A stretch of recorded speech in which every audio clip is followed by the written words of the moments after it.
Hola amigos, ¿qué tal? ¿Cómo están? Nos encontramos en un nuevo programa de Journal Cirugía Plástica y en esta oportunidad tenemos ya por segunda vez como invitada a la doctora Miriam Solís, a la cual agradecemos haya aceptado la invitación para estar en nuestro programa, para tratar un tema muy importante como es la rinoplastía.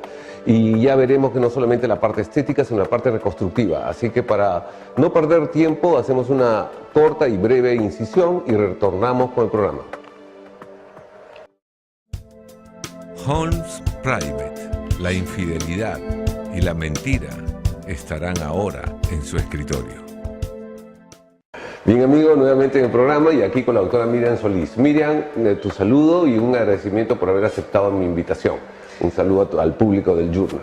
Bueno, agradecida por realmente la invitación a este programa en donde vamos a tener el gusto de dirigirnos a todos los que nos están viendo en este momento para tratar pues un tema bastante interesante de una cirugía en la cual los cirujanos plásticos peruanos debemos estar muy orgullosos y satisfechos por nuestros pacientes, porque básicamente creo que la rinoplastía, que es el tema que vamos a tratar, la rinoplastía es una cirugía emblemática para todos nosotros, ¿no? La cirugía plástica tanto en este tema de la rinoplastía estética y la rinoplastía reconstructiva.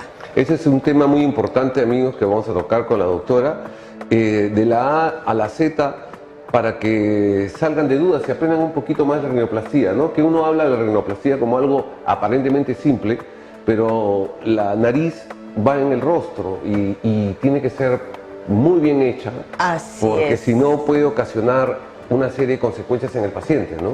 Claro. Depresiones y una serie de temas y problemas. Pero dinos, Miriam, empieza a contarlos a nuestros amigos la nariz. Todos se preguntan la rinoplastía de la nariz, opérenme esto, el otro, las estructuras anatómicas que lleva la nariz. A veces uno dice, acórteme la nariz, lo que uno quiere, o arrégleme el tabique, y hay una serie de confusiones. ¿Podrías ordenarnos un poco los conceptos?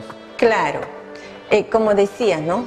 La nariz está ubicado en el centro de la nariz y básicamente pues a la consulta nos vienen desde muy jovencitos, mediana edad, hasta ya pacientes de edad de 60, inclusive 70 años. Entonces, es una parte anatómica de nuestro rostro en donde el paciente le da mucha importancia, y más ahora en los últimos tiempos, ¿no? Entonces ellos van a venir refiriéndonos que no les gusta su nariz, pero a veces ellos mismos no saben qué no les gusta, simplemente que quieren mejorarla por ciertos parámetros ya culturales que existen en nuestro medio y a nivel globalizado, y muchas veces ellos nos dicen: tengo el tabique desviado, tengo el tabique chueco, no me gusta mi nariz. Entonces ellos equivocadamente refieren determinadas áreas de la nariz que no son el tabique, ¿no? Sino son propias de nuestra nariz mestiza que abunda en nuestro Perú. Entonces para esto queremos definir un poquito, en forma muy simple, cuál es la estructura anatómica de nuestra nariz. Ok, pasemos a que nos describas con una imagen acerca de cómo está compuesta la nariz. Ya, la nariz, tenemos una imagen ahorita en básicamente el perfil. No vamos a hablar todos los detalles anatómicos de la nariz, sino básicamente para que ustedes vean de que la nariz es como una pirámide, un triángulo, de arriba a abajo, con la base inferior y el vértice superior, en donde la parte superior básicamente está formado por el hueso propio de la nariz. La mitad inferior está formado por cartílagos. El cartílago básicamente de la punta y el cartílago que se continúa con el hueso formando el dorso. Entonces, queremos ver que el dorso, que es tan típico, ese dorso levantado, esa jiba, es el dorso a corregir que muchos pacientes vienen, ¿no? No es el tabique. Sin embargo, motivo para ver en la otra imagen en donde el tabique es aquella estructura anatómica donde va a dividir esta cavidad nasal, porque la nariz es prácticamente una estructura hueca, es una cavidad, y gracias a la existencia del tabique va a haber cavidad derecha y cavidad izquierda, porque esta la divide idealmente en dos, ¿no? Derecha e izquierda. Básicamente el tabique es el lado interno, que va a tener mucho que con la función respiratoria, y las partes de la estructura del hueso y cartílago cubiertas por la piel, que van a ser las formas exteriores, ¿no? En donde tanto fuera y dentro es que en cirugía las vamos a poder corregir. Entonces, la idea en conclusión que tienen que tenerla bien fija es que cuando llegan a la consulta, para simplificarles el tema, es que vienen y nos dicen, doctor, quiero corregirme el tabique, y se tocan el dorso nasal. Entonces, estos señores es llamado jiba, ¿no? O que vendría a ser como una joroba, y el dorso nasal. Y el tabique es esa pared que divide las dos fosas en dos. Son dos pasajes totalmente diferentes. Y ese tabique es el que muchas veces está desviado en gran cantidad de pacientes, que ya tocaremos más adelante. Entonces yo creo que eso debe estar quedando claro, ¿no? Entonces, y que lo último es que la mitad de la nariz es hueso, la mitad superior o posterior, y el resto son partes blandas. Así es, la mitad anterior, cartilaginosa, que es la que se mueve, ¿no? La parte ósea es la fija. Exacto. Entonces creo que ya tenemos el concepto más o menos claro, y vamos a hacer una breve incisión para luego retornar con las posibles técnicas quirúrgicas para las rinoplastías estéticas y posteriormente las reconstructivas. Ok, ya volvemos, amigos.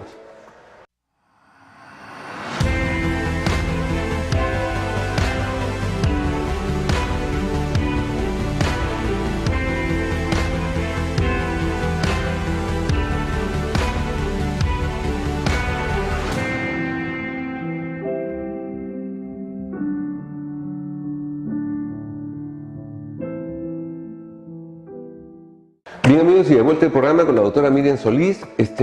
Miriam, continuamos ahora con la parte de técnicas quirúrgicas. La gente se pregunta mucho cómo se opera una nariz, cómo se hace una nariz estética. Ya. Básicamente la rinoplastía es una cirugía que la hacemos en casi el 100% de los casos con anestesia local. Ya. Paciente con sedación consciente, el paciente despierto, pero sedado, ¿no? Con analgesia y tolerando muy bien una anestesia local.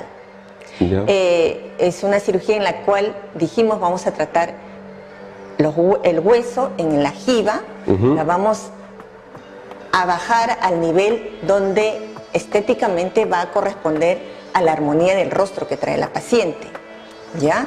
En esta parte quiero incidir de que vamos a tener en la mayor parte de casos que hacer una osteotomía lateral, ya que al afinar la parte de la jiba vamos a tener que el techo de la nariz va a estar abierto, ¿no? Ahí tienes una imagen. Entonces tenemos una imagen donde todo cirujano bastante bien entrenado y todo cirujano plástico que le gusta esta cirugía va a retirar el dorso y va a encontrar, obviamente, la necesidad de cerrar ese techo abierto. Muchas narices, Ricardo, vemos que vienen a rinoplastías secundarias insatisfechos porque solo se han limitado a retirar la jiba, a elevar ligeramente la punta nasal, retirar la jiba, y ese techo queda abierto, y nosotros que tenemos los ojos entrenados vemos a través de la piel cómo ese hueso está abierto y está el trabajo inconcluso. Por lo tanto, aquí viene la necesidad de hacer unas osteotomías laterales para que ese techo vuelva a estar unido, formando una nueva pirámide osteocartilaginosa. Que lo que vienes a decir, perdón, es para el público, es que lo que estás haciendo es 2 fracturas en la base de la nariz para cerrarlo. Esa pirámide, ¿no? Ese techo abierto, cerrarlo. Exacto, hacemos osteotomía en la base de la nariz para que ese techo abierto con la base ancha puedan formar un nuevo triángulo óseo-cartilaginoso. ¿Y te ha sucedido, perdón, casos donde a veces, y esto amigo, a veces la jiba que mencionamos al comienzo, o dorso, es a veces, muchas veces prominente de manera mixta, y hay casos muy raros, pero hay unos que son solamente óseos, pero a veces es un complejo tanto de cartílago como de hueso del dorso. ¿Y te ha sucedido de que en esos que le llaman popularmente, ustedes lo conocen, ¿cómo le dicen al paciente? Una pulidita, ¿no? Estos raspados del dorso, y dejan intacto la parte prominente del cartílago. Entonces se llegan anchos bajo el dorso, solo la parte ósea, y luego continúa el cartílago prominente que ha sido incompleta, digamos. Incompleto, ¿no? claro. Incompleto. Como tú mismo lo dices, hay diferentes relaciones anatómicas entre el hueso y el cartílago. Así es. No necesariamente va a ser idealmente que el 50% del dorso va a ser hueso y el resto del 50% cartílago. Van a haber huesos tan pequeños que van a predominar el cartílago. Así es, sí. Y van a haber huesos que casi todo es hueso y la parte más anterior es minoritariamente cartílago, ¿no? Entonces, pienso que no es solo una limadita, es más, creo que los que necesitan una limadita con una jiba pequeña son las narices más difíciles. Sí. ¿Por qué? Porque en ellos hay que sí o sí, si la base es ancha, hacer una osteotomía lateral, y para eso debemos, como decía, como lo mostrábamos en la figura, tener un techo totalmente abierto para poder hacer la osteotomía lateral y volver a unir y formar un nuevo triángulo estético. Claro, hacer una rinoplastía más completa en esa parte, por lo menos. Sí, sí. Creo que están exentos de esta parte de la técnica de trabajar el dorso, precisamente los que no tienen jiba, ya sea menor, moderada o mayor. Simplemente si tienen ausencia de la jiba y su problema básicamente está en la parte cartilaginosa y de la punta, en ellos pacientes no se les hará osteotomía, y por lo tanto al final de la cirugía, cuando se les coloca el yeso, tendrán una férula en menor díaz, ¿no? Con menor díaz. En cambio, en las narices clásicas, con la osteotomía del dorso, con la osteotomía medial y la osteotomía lateral, una serie de osteotomías que hacemos en una rinoplastía, ahí sí tenemos que dejar una férula. En mi caso, como promedio, pienso que debe ser 7 a 8 días, ¿no? ¿No? Dejarle la férula de yeso para que esa forma nueva tenga el sustento y la formación del callo óseo en la primera semana ya esté formada, ¿no? Formada. Y dime, ¿qué otras estructuras? La nariz latina de por sí tiene ciertas características. Entonces, una que juegan en contra mucho es la piel, a veces el grosor de la piel. ¿Y qué otras estructuras tocas? Cuando viene el paciente me dice, pero doctor, o sea, no solamente tengo las jibas, sino hay algunos que tienen una punta globulosa, prominente, y otros no tanto. Así es. Cada caso es diferente. Sí, pues. Y la nariz, pues creo que es el órgano o la estructura que tiene una serie de variables, y nunca una nariz es igual que la otra, ¿no? Habíamos hablado de las diferentes relaciones del dorso, vienen luego las puntas, ¿no? Hay puntas pequeñas, hay puntas grandes, hay puntas bien caídas, y no solo eso, sino hablábamos también de la cobertura, que la cobertura también es parte de un resultado final, sabiéndolo manejar en el resultado de la rinoplastía, ¿no? Sobre todo en esas narices gruesas, de narices mestizas, o esas narices negroides, que tienen una nariz con una piel cubierta a nivel de la punta nasal muy gruesa, ¿no? Asimismo, las otras estructuras que vamos a ver, pero en menor proporción, pero sí se ve en nuestras narices mestizas, son las alas anchas, ¿no? Que no es modificar hueso, no es modificar cartílago, porque ahí no hay cartílago, son tejido fibra adiposo. Entonces hay pacientes que tienen alas muy anchas, como las típicas narices negroides o las narices del norte. Las narices del norte son típicas, que tienen las fosas amplias por tener las alas bastante amplias. Y eso también hay que trabajarlas. Eso que dices es muy importante, y hay algo aquí, por ejemplo en Perú netamente, no en Latinoamérica en general. La nariz negroide tiene unas características clásicas. A él generalmente no le sobra dorso, le falta.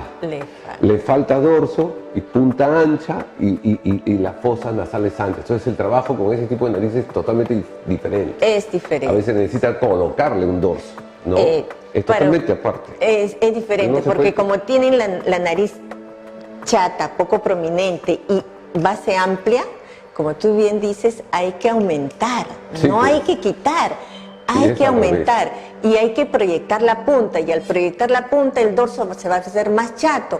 Entonces hay que también complementar con un aumento del dorso. Entonces en estos casos se está aumentando el dorso, se está aumentando la punta, y lo que sí hay que afinar y quitar son las alas nasales. Dime, en una nariz estándar, para adelgazar la punta, ¿qué haces? ¿Abordaje? ¿Qué realizas? Abordaje y qué estructuras en la que se toca.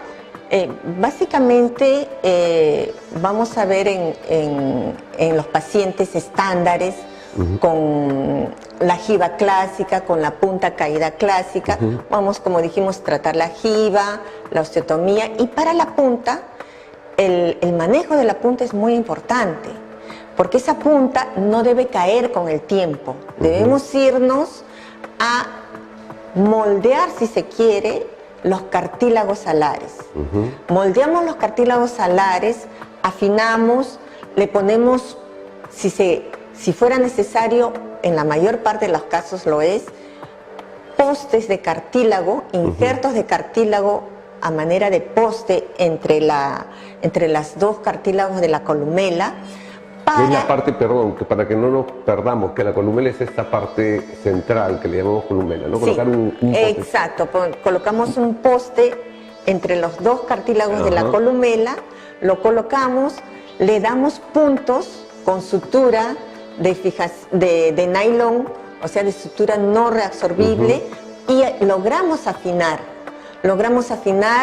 aquellas cartílagos que son muy globulosos. Inclusive le hacemos pequeñas incisiones para que lo que está así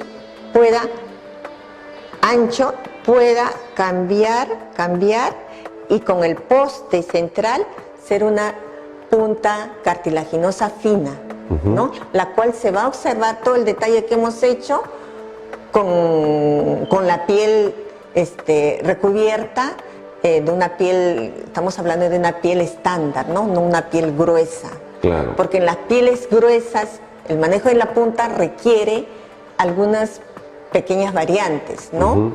¿No? Que ya en algún momento lo mencionaremos.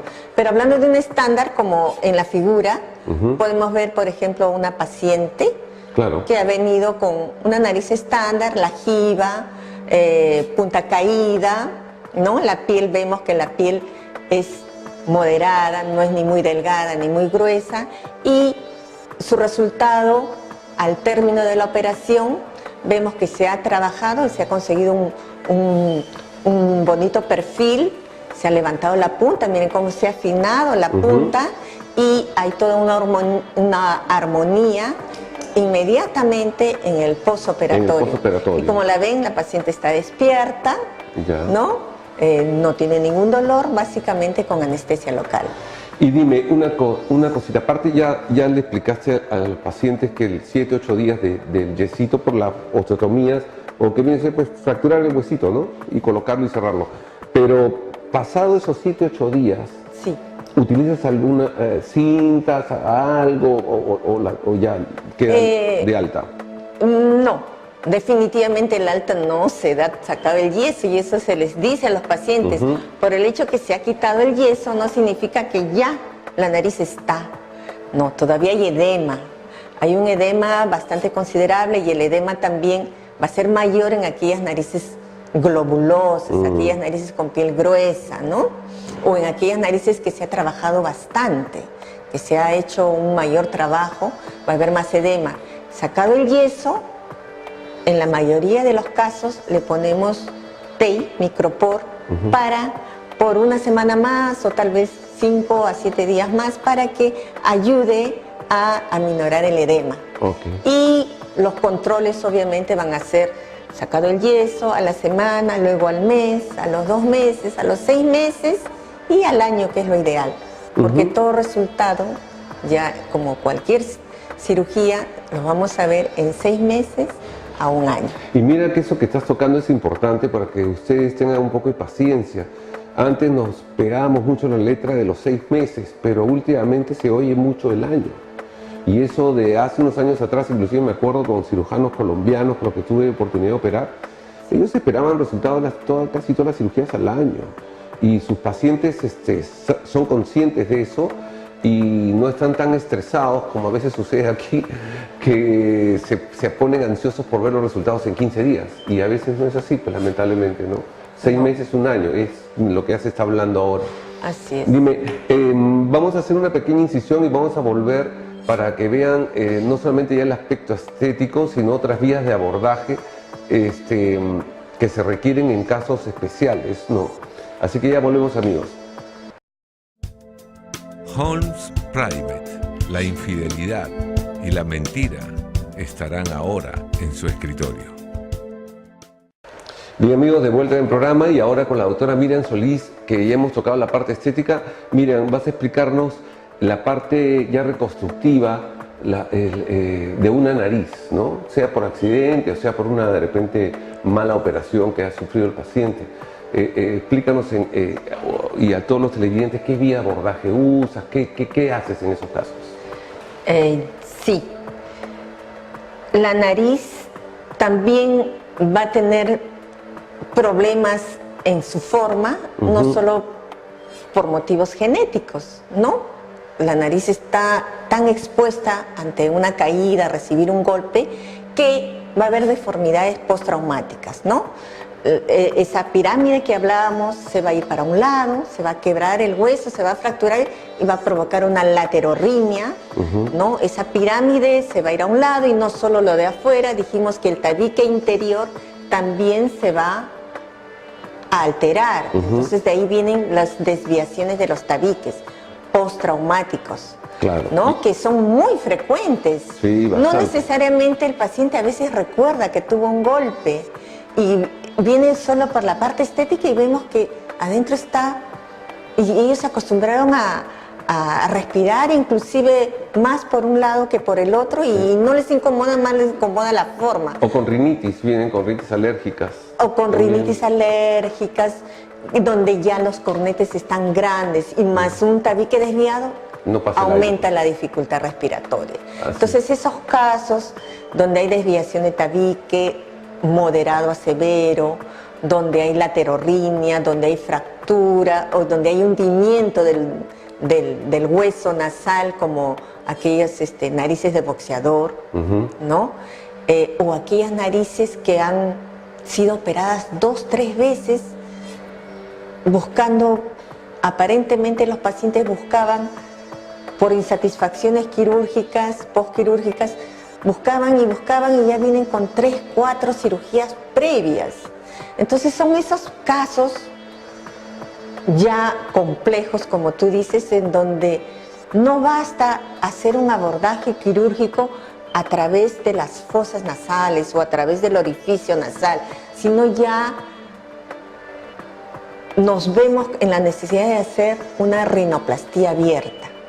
En la rinoplastía abierta es aquella en donde en la columela, más lo vamos a ver en la figura, en la columela hacemos una incisión, ¿no?, que va a unir ambas incisiones de las fosas nasales y nos va a permitir hacer un despegamiento de todo el dorso de la piel para poder tener acceso ya panorámico a todos los cartílagos de la punta nasal, a todo el dorso, inclusive una vez quitado el techo del dorso problemático, vemos el tabique y podemos tener acceso a reparar tabiques, enderezarlos, ponerle tutores, ¿no? que no lo podríamos hacer únicamente por un abordaje a través de una fosa nasal. Claro, es una vista más panorámica. Entonces nos ayuda grandemente el hecho de una mínima incisión que a la larga en la columela no se va a notar, va a pasar desapercibida, nos ayuda enormemente para poder manipular todas estas estructuras alteradas, ¿no? Y lo que hay que explicarle a nuestros amigos es que cuando habla de rinoplastia abierta y la imagen que va a mostrarle la incisión abierta, como están viendo, no es que estén levantando a raíz de la incisión en la columela, levantando toda la nariz y prácticamente pues pelándola toda. No, eso es tener una visión panorámica de la punta.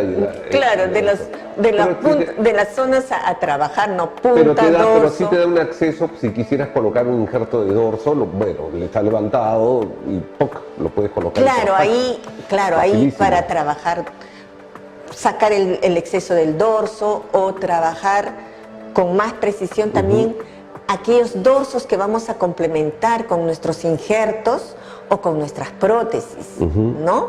Hay pacientes justamente con el hundimiento, ¿no? del traumatismo, les hunde la pirámide nasal y a ellos hay que aumentarles el dorso con cartílagos propios del paciente o, en el caso de que ya no se puede usar cartílagos, bueno, he tenido inclusive la oportunidad de usar prótesis, ¿no? De siliconas talladas.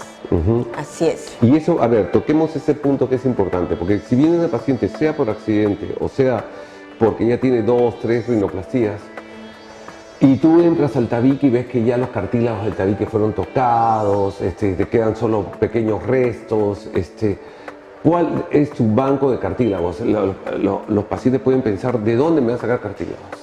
Ya. ¿De dónde lo obtienes? Claro, muy importante la aclaración que vamos a hacer, ¿no? Sí. Porque nosotros, hay pacientes que creen que compramos los cartílagos. ¿Ah, sí? No, claro, sí. Entonces, no, eso lo vamos a trabajar con un cartílago, necesitas un cartílago en el dorso porque está muy hundido, es más, hasta doble cartílago, la punta que se ha aplanado, levantarla con un soporte cartilaginoso, rehacer los domos, la punta, en fin. Entonces, doctora, ¿usted lo va a comprar? Los cartílagos no se compran. Los cartílagos son muy útiles y básicamente, para mi experiencia, el cartílago que me gusta usar es el cartílago del propio paciente, claro, del septum nasal, claro, ¿no? El que está, insistimos, el que está en el centro de la cavidad nasal, ¿no? Ahí logramos obtener cartílago, pero hay casos en que ese cartílago ya son pacientes que han venido después de 2, 3 cirugías y han sido manipulados y ya no hay material. No hay material. La literatura y muchos colegas usan cartílago del pabellón auricular, ¿no? De la concha auricular, ¿no? De esta área de acá. Particularmente no prefiero usar eso porque no tiene la cantidad que yo necesito. Su misma forma no me da para hacer un dorso cuando me hace falta un dorso. Ni de la fosa navicular de la oreja tampoco, porque a veces hay que poner doble a veces. Tal vez me pueda servir que yo le aumente abajo, pero yo cuando necesito un dorso tallado, bastante bueno y no me da. No me da, yo no sé, de una fosita no me va a dar todo un dorso que quiero casi como de 2,5 centímetros, de arriba a abajo. Estoy hablando de una reconstrucción de todo un dorso. Tal vez defectos menores podría ser, pero insisto, yo prefiero cartílago septal, cartílago del tabique nasal. Se han hecho estudios y tengo experiencia en usar, y yo se los digo a los pacientes, el uso de cartílago donante. ¿Ah, sí? ¿Te he oído bien con Sí. Yo he tenido oportunidad de que hay pacientes que su mamá se ha ofrecido a donar su cartílago. Doctora, me opera a mí, obtiene el cartílago y lo usa en mi hijo. o en mi hija, ¿no? Entonces, muchos no lo toman como una alternativa, Ya. pero en la experiencia que tengo ya más de 25 años haciendo narices, como la mayoría de nosotros. Y lo has hecho bastantes veces. Y pacientes que vienen con problemas que hay que aumentarles en el dorso, necesitamos cartílagos para la punta y ya por los antecedentes podemos dudar de que tenemos material, yo le digo, debes esperar a que yo opere 2 pacientes o mínimo un paciente donde me sobre cartílago de su tabique. Y ellos lo entienden. Les digo, mira, los pacientes, los seres humanos, somos seres dadores, somos seres donadores. Traumatología ha avanzado mucho gracias a la donación del hueso humano. Sus bancos de hueso sirven para hacer reconstrucciones de cadera, en fin, de tantas partes de hueso que los traumatólogos necesitan. En ese sentido, yo les comento, les hablo, les informo que el cartílago humano también sirve para reconstruir las narices que en este caso lo requieren. Entonces ellos entienden, aparte que usamos cartílago lo más fresco posible. Eso es lo que te iba a preguntar, ¿cómo lo guardas en este momento? Ya, yo no espero más de una semana.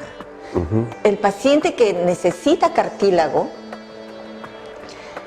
prefiero tener ya cartílago de 1 o 2 días, a no más, y el paciente está en espera, está en la lista de espera. ¿Y tu método de preservación? De preservar es retirar, o sea, pelar el cartílago, le saco todas las estructuras blandas que pueda tener el cartílago como cubierta y mantengo en suero fisiológico con antibiótico a 4 grados. A 4 grados. A 4 grados. Los mantengo las 24 a 48 horas antes de programar la cirugía, ¿no? Y como te repito, en la experiencia de años, es un cartílago viable, es un cartílago bastante benigno, benévolo en sus resultados. Se absorberá en el término que se absorbe cualquier cartílago autólogo, o sea, del mismo paciente, va a haber una mínima resorción igual en el cartílago donado, ¿no? Yo tengo una pregunta, y eso, nosotros por ejemplo también hemos aprendido mucho, yo pocas veces lo he hecho, pero sí lo he terminado haciendo hace muchos años, de buscar cartílago costal, que tiene una consistencia bastante dura, digamos, mucho más consistente, pero también es más complicado estar haciendo una incisión, marcar al paciente con una incisión en el tórax y todo eso, ¿no? Tú, en ese caso, si tuvieras que usar defectos mayores. Exacto. Un donador de cartílago, ¿lo preferirías a extraerle cartílago costal a un paciente? Ya. El cartílago costal es una estructura pues que nos da bastante material para usar, ¿no? Claro, sí. ¿No? Todos vemos que, todos los que nos están viendo ya en su idea están viendo que un cartílago costal, eso es algo como el grosor de un dedo, ¿no? Más o menos, entonces son para defectos de casi 1 centímetro de dorso o toda la estructura de la punta y la nariz que requieren bastante material. En todos los años de experiencia en mi práctica privada, que básicamente me dedico a la práctica privada, en ninguna nariz he usado cartílago costal. Es un argumento técnico muy bueno para la reconstrucción, pero en mi experiencia no la he tenido, no la he usado. Sí he tenido pacientes que han necesitado reconstruir más de 1 centímetro el dorso. Entonces, para ellos no les propongo el cartílago donante. Les propongo que les voy a poner una prótesis en el dorso. Y en la punta sí prefiero que sea cartílago, ya sea del propio paciente o cartílago de donación, ¿no? Que se le llama homoinjerto, pero lo vamos a hablar en términos simples, cartílago donante, ¿no? En la punta, que son tamaños relativamente fáciles de conseguir del propio paciente o de un cartílago donante, a diferencia de un defecto grande que puede haber en el dorso de casi 1 centímetro de espesor o casi toda la pirámide. Prefiero hacerlo con una prótesis. ¿Y el material de esa prótesis cuál es? Silicona. Silicona. La misma tallada. silicona tallada, la misma silicona que se usa para el mentón, para aumentar el mentón, ¿no? Va bastante bien.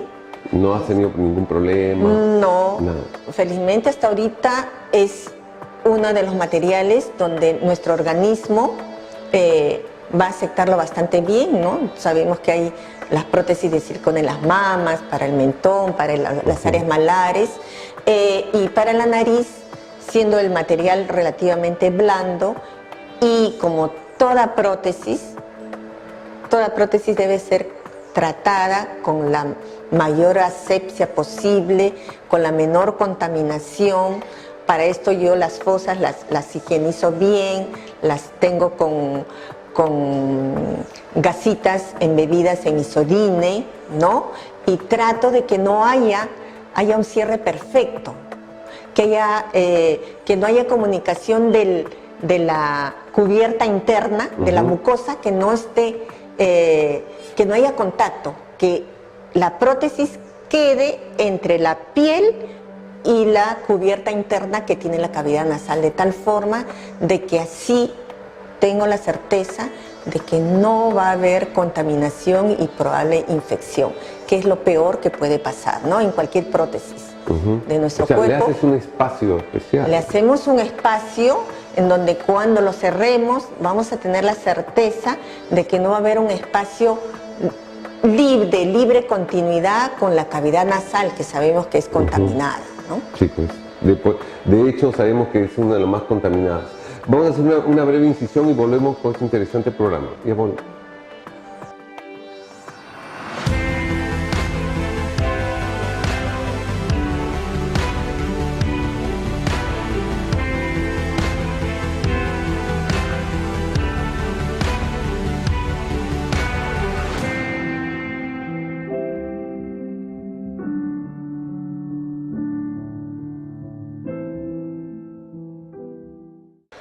Bien, de vuelta en el programa, en esta última parte, en este último bloque. Miriam, te quería hacer una pregunta que se me quedó dando vueltas.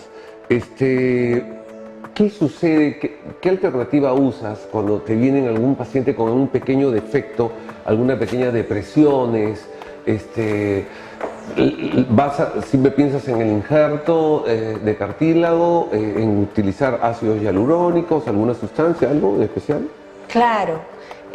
Importante aquellos pequeños defectos, ¿no? Sí. Que vienen a la consulta y no necesariamente es hacer una rinoplastía como la que ya hemos mencionado, no es trabajar de hueso, cartílago, nada, son pequeños defectos, ya sean que los trae la paciente por su propia fisonomía o porque son defectos pequeños postquirúrgicos, ¿no? Que sabemos que pueden ser corregidos, ¿no?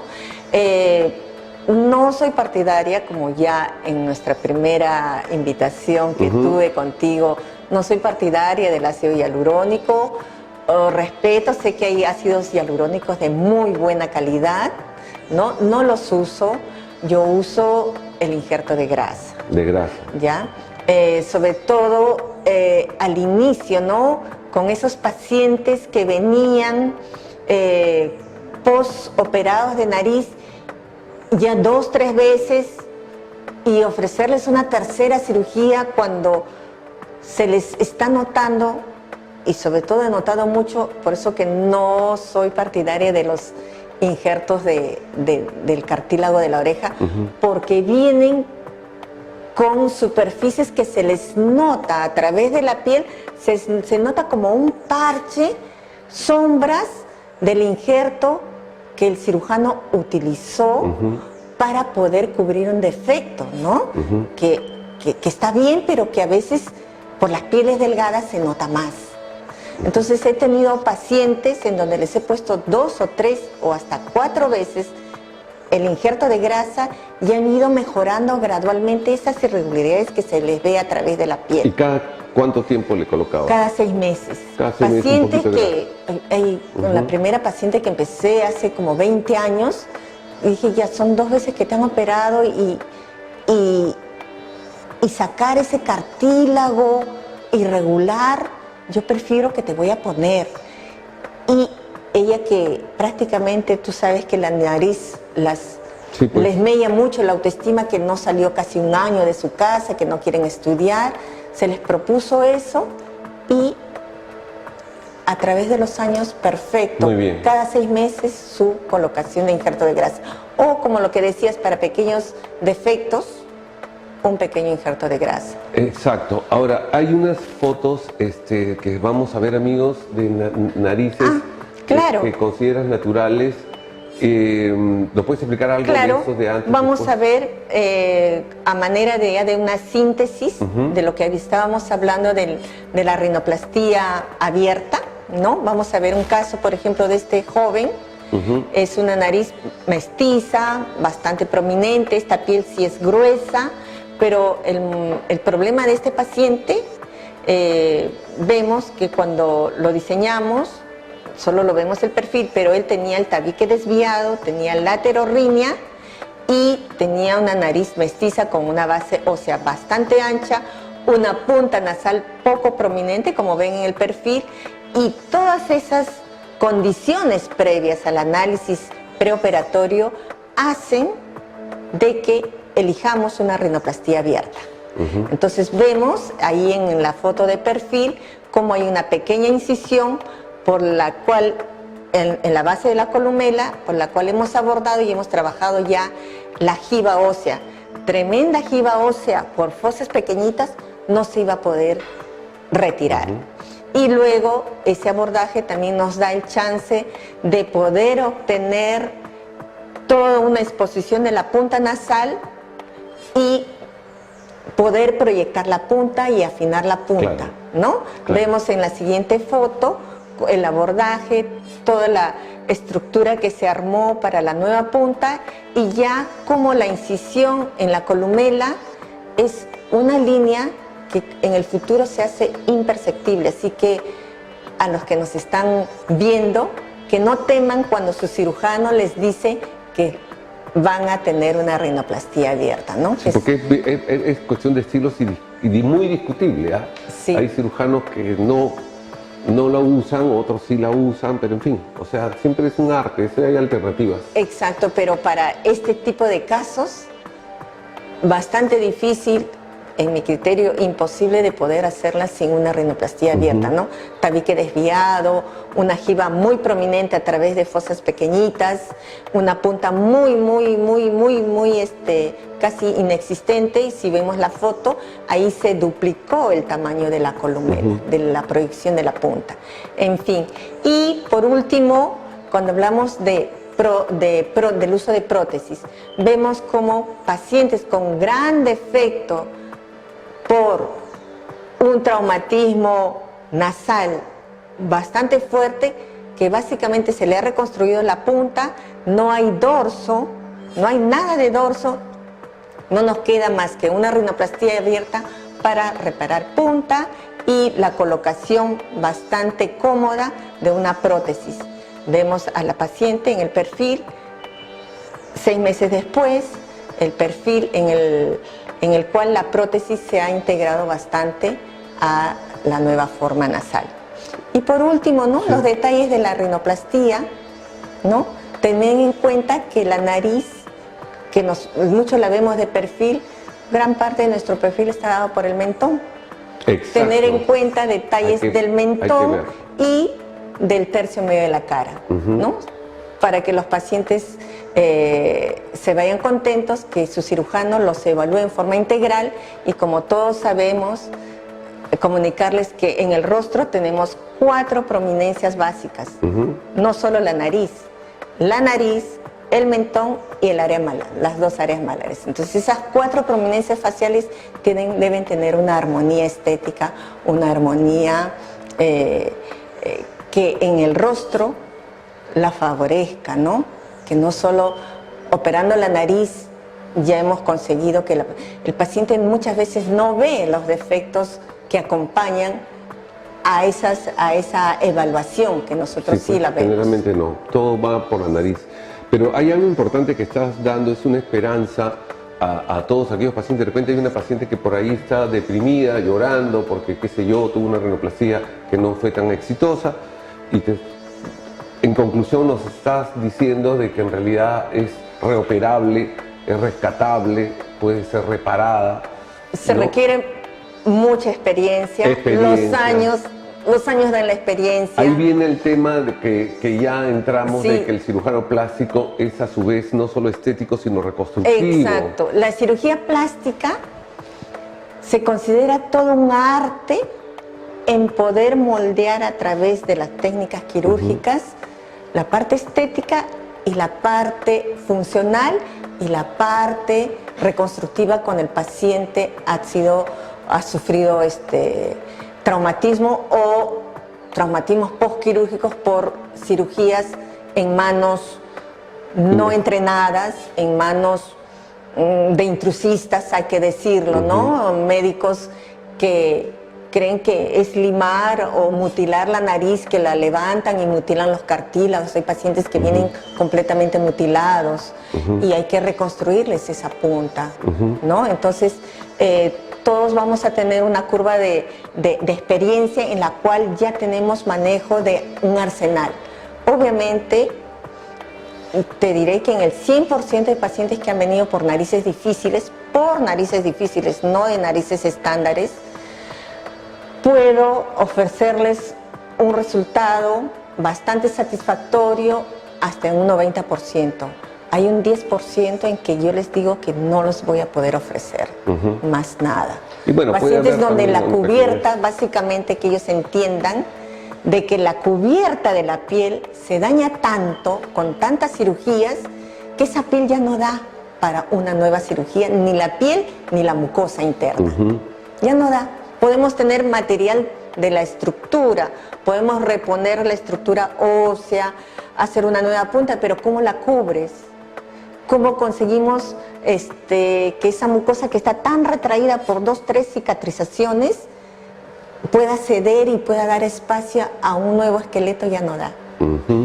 Ahora, hay una gran pregunta que es común. Yo he oído diferentes estilos, parámetros sobre todo. ¿A qué edad tú consideras la mejor para operar un paciente de rinoplastia estética? Básicamente estética. ¿A qué edad es la mejor edad para estética? No que sea la mejor, sino que de repente te vienen mamás o padres de familia trayendo a su hijo que aún está en la etapa escolar y quieren efectuarle una rinoplastia. Ya, ¿cuál es la menor edad en todo caso? La menor edad. La menor edad para poder ofrecer una rinoplastia. Realmente eso ha sido motivo de discusión, ¿no? De entre los mismos colegas, nosotros, en las mismas conferencias. Pero con la experiencia de los años, de la misma cirugía plástica y en los eventos, en las reconstrucciones que hacemos en narices fisuradas, en aquellos pacientes que vienen con lesiones congénitas, en donde nos ha obligado ya a intervenir la nariz, vemos que es una nariz que a lo largo de los años la hayamos tocado y mejorado al año de vida, vemos que esa nariz logró mejorar y logró un crecimiento conforme a su rostro, ¿no? Antes se decía de que había que esperar hasta los 17, 18 años, no por el DNI, ¿no? Sino porque se creía que habían núcleos de crecimiento que si los tocábamos se iban a alterar, o ya la nariz iba a quedar tal cual empequeñecida y que el resto de la cara iba a crecer. No, la nariz va a seguir creciendo, sus estructuras van a seguir creciendo. Obvio, lo que se retira ya no crece. ¿no? Si vamos a retirar un dorso, ese dorso no, que con los años va a crecer, no, ese dorso ya no va a crecer. Pero el conjunto en forma armónica va a crecer. Por lo tanto, creo que te pasa a ti y le pasa a la mayoría. Nosotros operamos rinoplastías estéticas a partir de los 14 años, ¿no? Se han dado casos, y he tenido un caso de un niño de 12 años, pero no ha sido por rinoplastía estética, ha sido por rinoplastía reconstructiva. Reconstructiva. ¿No?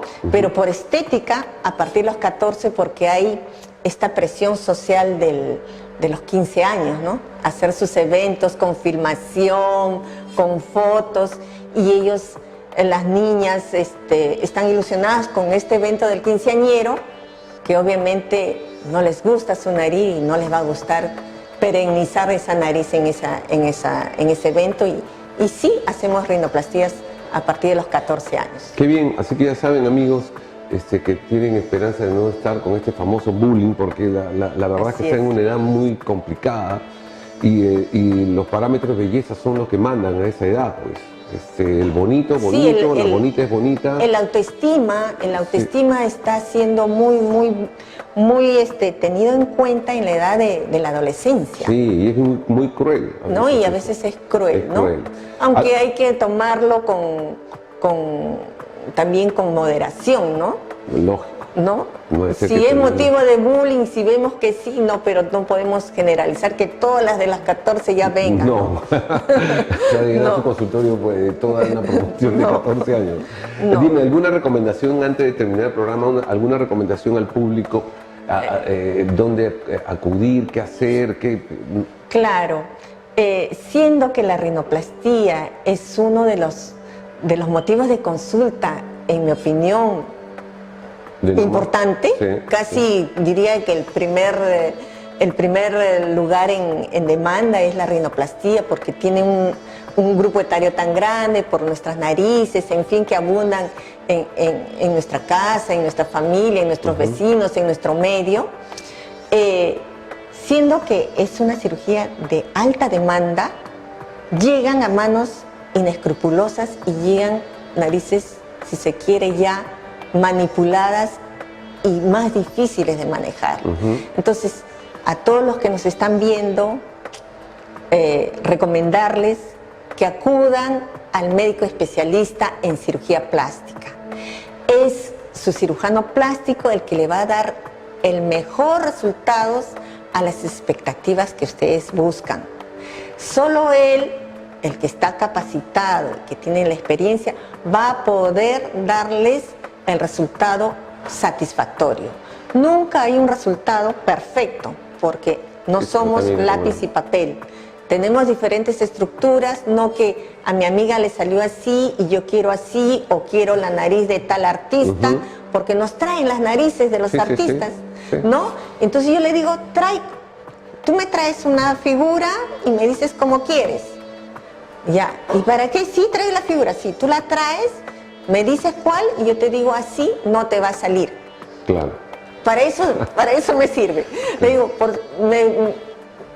porque así tengo algo más claro qué es lo que tiene el paciente. Como son pacientes jóvenes, a veces no tienen idea y el concepto en lo que acabamos de hablar, ¿no? Que es tan compleja hacer una rinoplastía, ¿no? Piel, estructura, traumatismo, una serie de factores. Entonces, ellos vienen con sus figuritas, ¿no? De modelos, quiero así. Entonces, uno les explica, ¿no? Y finalmente entienden. Y no hay mejor paciente, aquel paciente que se le ha informado previamente de cómo podría salir su nariz en el caso específico. Perfecto. Entonces, yo creo que hemos tocado bastantes puntos. Y te agradezco, Miriam, por tu visita al programa. Los invito a que se suscriban al canal YouTube para que puedan ver no solo este programa, sino todos los que estamos emitiendo y tengan un concepto más cercano a lo que es la cirugía plástica, y así puedan tomar una mejor decisión cuando quieran realizarse alguna intervención quirúrgica de este tipo. Tu despedida, Miriam, por favor. Agradecer esta oportunidad para educar, informar, básicamente lo veo así a tu programa y te felicito, que es informar y promocionar el buen uso de la cirugía plástica, de la cirugía estética en buenas manos. Busque a su cirujano plástico y no tendrá problemas. Ok, Hasta amigos, la próxima. Hasta la próxima. Nos vemos la próxima semana. Gracias.